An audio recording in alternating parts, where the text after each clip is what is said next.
அனைவருக்கும் வணக்கம். இன்றைக்கி நம்ம ஒரு லா சப்ஜெக்ட் தான் பார்க்க போகிறோம். லா சப்ஜெக்ட்டில் புதுசாக அப்டேட் பண்ணது சட்டத்தமிழ் அப்படின்ற ஒரு புக்கு ஆட் பண்ணியிருக்காங்க. சிலபஸில் ஆட் பண்ணியிருக்காங்க, ஒரு சப்ஜெக்ட் ஆட் பண்ணியிருக்காங்க, எல்லாருக்குமே தெரிஞ்சிருக்கும். பட் நிறைய பேர் கேட்குறது ப்ரோ அது எப்படி படிக்கிறதுனே தெரியல, எப்படி எக்ஸாம் எழுதணும் தெரியல அப்படின்னு சொல்லிட்டு நிறைய பேர் கேட்குறாங்க. ஆக்சுவலி பிஏ தமிழ் படித்தவங்களுக்கு இது ரொம்ப ஈஸியாக இருக்கும். பிகாஸ் சிலபஸ் எடுத்து பார்த்ததில் பயங்கர ஈஸியாக தான் இருக்குது. ஸோ அதர்வைஸ் மற்றவங்களும் படிக்க முடியுமா அப்படின்னு கேட்டிங்கன்னா ஈஸி தான், ஒன்றும் பெரிய டிஃப்ரென்ஷியேஷன் இல்லை.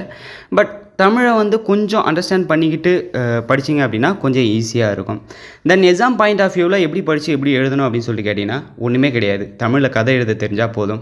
எஸ், இதில் மேக்ஸிமம் 75% வர்றது எல்லாமே பார்த்திங்கன்னா தமிழோட ஹிஸ்டாரிக்கல் பேக்ரவுண்ட் தான் வருது. ஸோ நீங்கள் சப்ஜெக்டாக படிக்கும்போது கொஞ்சம் அண்டர்ஸ்டாண்ட் பண்ணிக்கிட்டு அதை உங்களுக்கு எக்ஸ்ப்ரெஸ் பண்ணுறதுக்கு எழுத தெரிஞ்சாலே போதும். நீங்கள் அதை வச்சே ஈஸியாக எழுதிடலாம் அந்த சப்ஜெக்டை. ஸோ என்னோடய பாயிண்ட் ஆஃப் வியூவில் சொல்கிறேன். ஸோ வளவலன்னு பேசாமல் இது இன்ட்ரோடக்ஷன் வீடியோ தான். ஸோ இன்ட்ரோடக்ஷன் வீடியோவில் சிலபஸில் என்ன இருக்குது அப்படின்றத ஃபுல்லாகவே பார்த்துடலாம். அதுக்கு முன்னாடி ஒரு விஷயம் என்னென்னா, இதில் இருக்க சிலபஸை நான் கவர் பண்ணோம் அப்படின்னா மினிமம் 6 வீடியோஸ்லேருந்து மேக்ஸிமம் 15 வீடியோஸ் வரையும் போகிறதுக்கான வாய்ப்புகள் இருக்குது. ஸோ எல்லாத்தையுமே நான் கவர் பண்ணி போஸ்ட் பண்ணலாம் அப்படின்ற ஒரு முடிவோடு தான் இறங்கியிருக்கேன். ஸோ முடிஞ்ச வரையும் எல்லாத்தையுமே கவர் பண்ணிவிடுவேன். ஸோ இது எத்தனை டேஸ்க்குள்ளே பண்ண முடியும் அப்படின்னா எனக்கு தெரிஞ்ச ஒரு 2 வீக்ஸ் டைம் எடுத்துக்கலாம். ஸோ கண்டிப்பாக டே பை டே இந்த சப்ஜெக்ட் ஃபுல்லாகவே நான் கவர் பண்ணி வீடியோஸ் போஸ்ட் பண்ண ட்ரை பண்ணுறேன். பட் கண்டிப்பாக நான் போஸ்ட் பண்ணிவிடுவேன் அப்படின்னு சொல்கிறேன். ஸோ நம்ம யூனிட் பேஸில் பார்த்துடலாம். ஃபர்ஸ்ட் யூனிட் பார்த்திங்கன்னா செம்மொழி தமிழ் அப்படின்ற யூனிட் கொடுத்துருக்காங்க. ஸோ இதில் எத்தனை யூனிட் கொடுத்துருக்காங்கன்னா 1 2 3 4 5 யூனிட். அதுக்குள்ளே இருக்க சப்டாபிக்ஸில் பார்த்திங்கன்னா ஒரு 5 கொடுத்துருக்காங்க. 5ல் ஃபஸ்ட்டு தமிழின் முக்கியத்துவம் அப்படின்னு சொல்லியிருக்காங்க. ஸோ தமிழின் அழகியல் பரிமாணம் அப்படின்னு சொல்லிட்டு போட்டு சொல்லதிகாரத்தின் வளமை அப்படின்ற ஒரு டாபிக் இருக்குது. சொல்லதிகாரத்தின் வளமை ஒன்றும் பெருசாலாம் இருக்காது. சொல் எப்படி தோன்றுச்சு, எழுத்து சொல் அந்த மாதிரி ஒரு 5 வகையாக இருக்கும். ஸோ எழுத்து சொல் யாப்பு அணி ஸோ இந்த மாதிரி இருக்கும். அதில் சொல்ல மட்டும் கேட்டிருக்காங்க. ஸோ நீங்கள் ஒன்றும் பெருசாலாம் ஸ்ட்ரகிள் பண்ணிக்க தேவையில்லை. ஸோ இது ஈஸியாகவே அண்டர்ஸ்டாண்ட் பண்ணிக்கக்கூடிய வகையில் இருக்கும்னு சொல்லலாம். ஸோ நெக்ஸ்ட்டு பார்த்திங்கன்னா அடுத்தது செம்மொழி தொன்மை அப்படின்ற ஒரு டாபிக் கொடுத்துருக்காங்க. செம்மொழி தொன்மை இலக்கியத்தின் உயிர்ப்பு தன்மை அப்படின்னு கொடுத்துருக்காங்க. ஸோ இந்த தமிழ் எங்கே தோன்றுச்சு, அது எங்கேருந்து வந்தது அப்படின்ற மாதிரி சில டீட்டெயில்ஸ் தான் அதில் கேட்டிருக்காங்க. ஸோ இதுவுமே நீங்கள் ரொம்ப ஸ்ட்ரெயின் பண்ணிக்கிற மாதிரிலாம் இருக்காது. ஹிஸ்டாரிக்கல் பேக்ரவுண்டு கொஞ்சம் தெரிஞ்சுக்கிட்டால் போதுமானதாகவே இருக்கும் அப்படின்னு சொல்கிறாங்க. தமிழ் மொழியின் வரலாற்றின் பின்னணி அப்படின்னு சொல்லியிருக்காங்க. ஸோ அடுத்த பார்ட்டில் ஸோ இது பயங்கர ஈஸியான ஒரு கான்செப்ட், அண்டர்ஸ்டாண்ட் பண்ணிக்கக்கூடிய கான்செப்ட். ஓகேங்களா? தமிழ் எங்கே தோன்றுச்சு அப்படின்னு சொல்லிட்டு கேட்டிங்கன்னா லெமூர் அப்படின்ற ஒரு கண்டத்தில், ரெமூரியா அப்படின்ற ஒரு கண்டத்தில் தோன்றுச்சு அப்படின்னு சொல்லுவாங்க. லெமூர் கண்டம் ஸ்ரீலங்கன் கீழே இருக்கிறது அப்படின்னு சொல்லுவாங்க. ஆக்சுவலி அங்கே லெமூரியா ஒரு குரங்கினம் வாழ்ந்தது. அதுலேருந்து தான் மனிதர் உருவானாங்க, தமிழ் குடி உருவாச்சு. அதுலேருந்து தான் தமிழ் மொழி உருவாச்சு அப்படின்ற ஒரு ஹிஸ்டாரிக்கல் பேக்ரவுண்ட் இருக்குது. இது எல்லாமே எந்த புக்கில் இருக்கும் அப்படின்னு சொல்லி கேட்டிங்கன்னா தமிழக வரலாறும் பண்பாடும் அப்படின்ற புக்கில் இருக்கும். நீங்கள் ஒரு வேளை புக்கை அண்டர்ஸ்டாண்ட் பண்ணணும், ஓகே ப்ரோ எனக்கு புக்கு வேணும், நான் புக்கில் படிச்சுக்கிறேன் அப்படின்னு சொன்னீங்கன்னா தமிழக வரலாறும் பண்பாடும் அப்படின்ற புக்கை நீங்கள் ட்ரை பண்ணி வாங்கி படிக்கலாம். பிகாஸ் அதில் இதில் இருக்க சிலபஸில் என்னோடய வியூவில் ஒரு 65% ஃபுல்லாகவே கவர் ஆகிறதுக்கான வாய்ப்புகள் இருக்குது. ஸோ அதுக்கு மேலே நீங்கள் புக்கு வாங்கணும் அப்படின்னா திருக்குறள் புக்கு.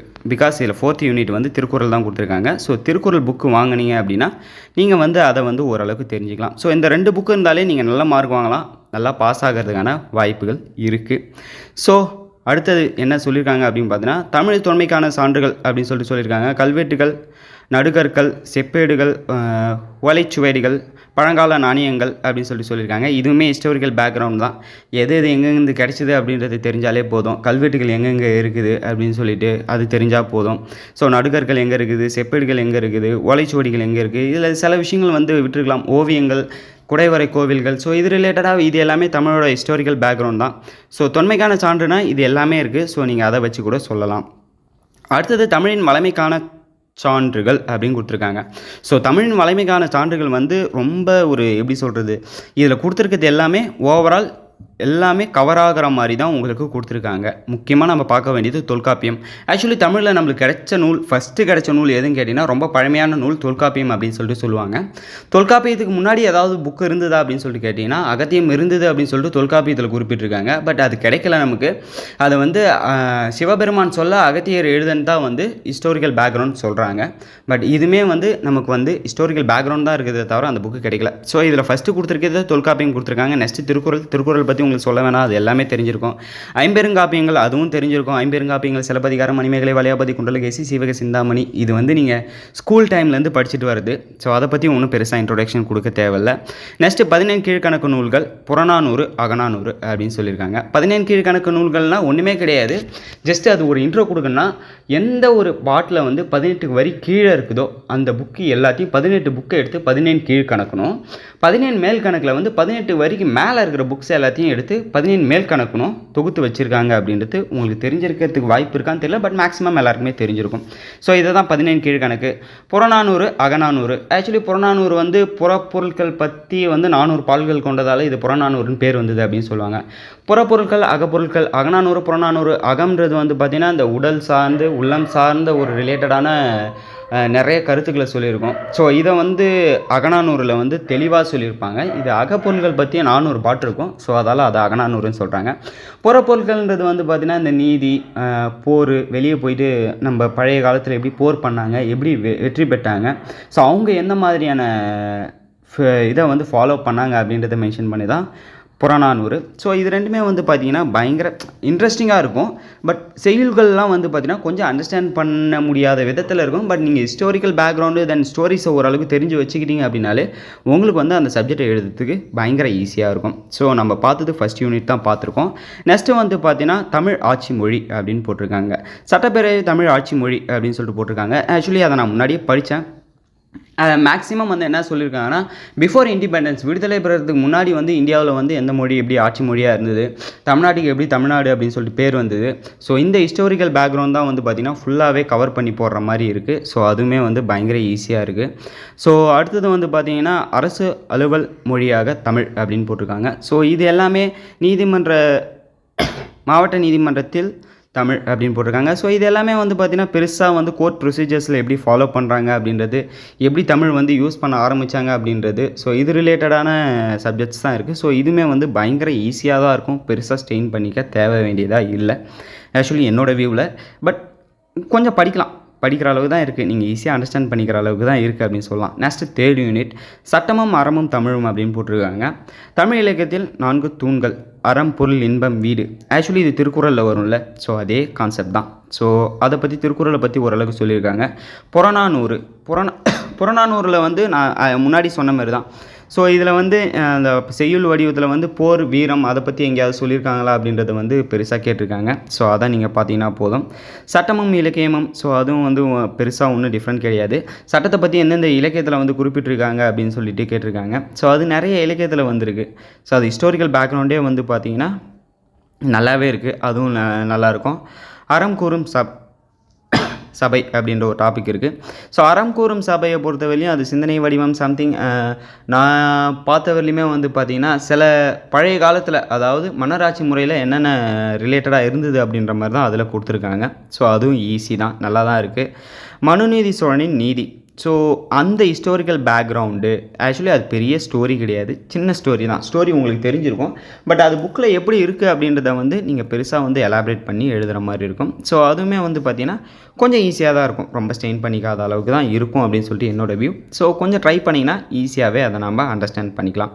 ஸோ இதில் நீங்கள் பெருசாக பார்க்க வேண்டியது இதுதான். ஸோ அவ்வளோ ஒன்றும் பெருசாக கஷ்டப்படுற மாதிரிலாம் எதுவுமே கிடையாது. நெக்ஸ்ட்டு 4th யூனிட் தான் வந்து பார்த்திங்கன்னா திருக்குறள் கொடுத்துருக்காங்க. ஸோ திருக்குறளை பொறுத்தவரையிலையும் அதில் என்னென்ன அறநீதி இருக்குது, நிர்வாகத்தை பற்றி என்னென்ன சொல்லியிருக்காங்க அப்படின்றத வந்து நீங்கள் அதில் பார்க்குற மாதிரி இருக்கும். இதில் வந்து சில செய்யுள்ஸை கொடுத்துருக்காங்க. ஸோ அந்த செய்யுளில் நீங்கள் படித்து அதுக்கான பொருளை வந்து நீங்கள் எழுதுகிற மாதிரி இருக்கும். தென் நீங்கள் அடிஷ்னலாக படித்து வச்சுக்கிறதுனா கூட நீங்கள் வந்து படித்து வச்சுக்கலாம். ஸோ இது கண்டிப்பாக வந்து பயங்கர யூஸ் ஆகும். 5th யூனிட்டை பொறுத்தவரையிலையும் டிரான்ஸ்லேஷன் மொழி பயிற்சி அப்படின்னு போட்டிருக்காங்க. முக்கியமான சட்ட சொற்கள், அதன் விளக்கம், மொழி பெயர்ப்பு, பயிற்சி மொழிபெயர்ப்பு அப்படின்னு போட்டிருக்காங்க. ஸோ தமிழ்லேருந்து இங்கிலீஷ் டிரான்ஸ்லேஷன், இங்கிலீஷ்லேருந்து தமிழ் டிரான்ஸ்லேஷன் அப்படின்ற ஒரு டாபிக் வச்சுருப்பாங்க. ஸோ இது வந்து ரொம்ப இம்பார்ட்டண்ட்டாக அப்படின்னு கேட்டிங்கன்னா இம்பார்ட்டன்ட் தான். ஜட்ஜ் எக்ஸாம் எழுதுகிறவங்களுக்கு தமிழ் டு இங்கிலீஷ் டிரான்ஸ்லேஷன் வந்து பயங்கர கஷ்டமாக இருக்கும். இல்லை இங்கிலீஷ்லேருந்து தமிழில் டிரான்ஸ்லேட் பண்ணுறதுக்கும் பயங்கர கஷ்டமாக இருக்கும். எல்லாருமே எங்கே ஃபெயில் ஆவாங்கன்னா இந்த இடத்துல வந்து தான் ஃபெயில் ஆவாங்க. ஸோ நீங்கள் வந்து அதை வந்து தெரிஞ்சு வச்சுக்கிட்டீங்க அப்படின்னா பயங்கர யூஸ் ஆகும். ஆக்சுவலி என்கிட்ட அது ரிலேட்டடாக கொஞ்சம் நோட்ஸ் இருக்குது. ஸோ அதால் அது எனக்கு வீடியோ மேக் பண்ணுறது யூஸ்ஃபுல்லாக இருக்குன்னு நினைக்கிறேன். நான் அதையுமே ஈஸியாக வீடியோ மேக் பண்ணி உங்களுக்கு போஸ்ட் பண்ணி வர அது யூஸ் ஆகும். நெக்ஸ்ட்டு வந்து மனுக்களின் தமிழ் எழுதுதல். மனுக்களை தமிழில் எழுதுதல் அப்படின்னு போட்டிருக்காங்க. நீதி பேராணை மனுவின் மாதிரி அப்படின்னு சொல்லியிருக்காங்க. ரிட் பெட்டிஷன் தமிழில் ரிட் பெட்டிஷன் எப்படி போடணும் அப்படின்றத வந்து அதில் கேட்டிருக்காங்க. ஸோ அதுக்குமே வந்து டிராஃப்டிங் தமிழில் டிராஃப்ட் பண்ணுறதுக்கான ஃபார்மேட் இருந்ததுன்னா போதும். அதை ஒரு வாட்டி பார்த்து வச்சுக்கிட்டீங்க அப்படின்னா அதை வந்து நீங்கள் கண்டிப்பாக எழுதலாம். இது வந்து உங்களுக்கு வந்து கிளினிக்கல் கோர்ஸ் 3ல் வந்து யூஸ் ஆகிறதுக்கான வாய்ப்புகள் இருக்குது. பிகாஸ் கிளினிக்கல் கோர்ஸ் 3 வந்து பார்த்தீங்கன்னா டிராஃப்டிங் ப்ளீடிங் அப்படின்னு சொல்லிட்டு ஒன்று சொல்லுவாங்க. ஸோ அதில் வந்து நீங்கள் டிராஃப்ட் பண்ணுறதுக்கு இது கண்டிப்பாக தேவைப்படும். அடுத்தது வந்து பார்த்தீங்கன்னா அசல் வரை தொகுப்பான மனுக்களின் மாதிரி அப்படின்னு போட்டிருக்காங்க. சிவில் கேஸ் கிரிமினல் கேஸ் வந்து நீங்கள் எப்படி பெட்டிஷன் ஃபைல் பண்ணுவீங்க அப்படின்றத கேட்டிருக்காங்க. நெக்ஸ்ட் அப்பீல் போகிறதுக்காக நீங்கள் வந்து எப்படி வந்து கேசஸ் ஃபைல் பண்ணுவீங்க, அதாவது எந்த ஃபார்மேட் நீங்கள் யூஸ் பண்ணுவீங்க அப்படின்றத கேட்டிருக்காங்க. இது எல்லாமே வந்து பார்த்திங்கன்னா நம்மளோட சிஆர்பிசி புக்கில் பின்னாடி ஃபார்மேட் இருக்கும். புக் மீன்ஸ் என்னென்னா நீங்கள் பேராக்கில் பார்த்தீங்கனாலே இங்கிலீஷில் இருக்கும். ஸோ அதை நம்ம வந்து தமிழில் ட்ரான்ஸ்லேட் பண்ணி தமிழில் எப்படி பண்ணணும் அப்படின்றத தெரிஞ்சு வச்சுக்கிட்டால் போதும். ஸோ அந்த வீடியோ கொஞ்சம் ஷார்ட்டாகவே முடிக்கலாம் அப்படின்னு சொல்லிட்டு பார்த்தா இன்ட்ரோடக்ஷன் வீடியோ தான். பட் மேக்ஸிமம் வந்து பார்த்திங்கன்னா இது 10 மினிட்ஸ் மேலே போயிடுச்சு. ஸோ நெக்ஸ்ட்டு அடுத்தடுத்த வீடியோவில் நம்ம சப்ஜெக்டை பற்றி பார்ப்போம். ஸோ நெக்ஸ்ட்டு வந்து நம்ம ஸ்டார்ட் பண்ணுறதே வந்து ஃபஸ்ட் யூனிட்லேருந்து தான் ஸ்டார்ட் பண்ண போகிறோம். ஃபஸ்ட் யூனிட் வந்து ஆல்ரெடி நம்ம பார்த்தது தான். ஸோ செம்மொழி தமிழ் அப்படின்ற யூனிட்டில் இருக்க அந்த 5 டாபிக்ஸையும் வந்து பார்த்திங்கன்னா நம்ம வந்து ஃபுல்லாகவே ஸ்டோரி லைனாகவே பார்த்துடலாம். கண்டிப்பாக அது வந்து உங்களுக்கு பயங்கரமாக யூஸ் ஆகும் அப்படின்னு சொல்லிட்டு நினைக்கிறேன். ஸோ இந்த வீடியோ யூஸ்ஃபுல்லாக இருந்ததா இல்லையா அப்படின்றத கீழே கமெண்ட் செக்ஷனில் சொல்லுங்கள். ஸோ சீக்கிரம் வீடியோ வேணும், இது ரிலேட்டடாக எனக்கு சட்டத்தமிழ் ரிலேட்டடாக வீடியோ வேணும் அப்படின்னாலும் கீழே கமெண்ட்டில் சொல்லுங்கள். அப்போ தான் எனக்கு கொஞ்சம் பூஸ்டப் மாதிரி இருக்கும். நான் சீக்கிரம் வீடியோ மேக் பண்ணி போஸ்ட் பண்ணுறதுக்கு யூஸ் ஆகும். ஸோ இந்த ஒரு இன்ஃபர்மேஷன் உங்களுக்கு யூஸ்ஃபுல்லாக இருந்திருக்கும்னு நினைக்கிறேன். இருந்ததா இல்லையா அப்படின்றதையும் கீழே கமெண்ட் செக்ஷனில் சொல்லுங்கள். தேங்க்யூ கைஸ், பாய்.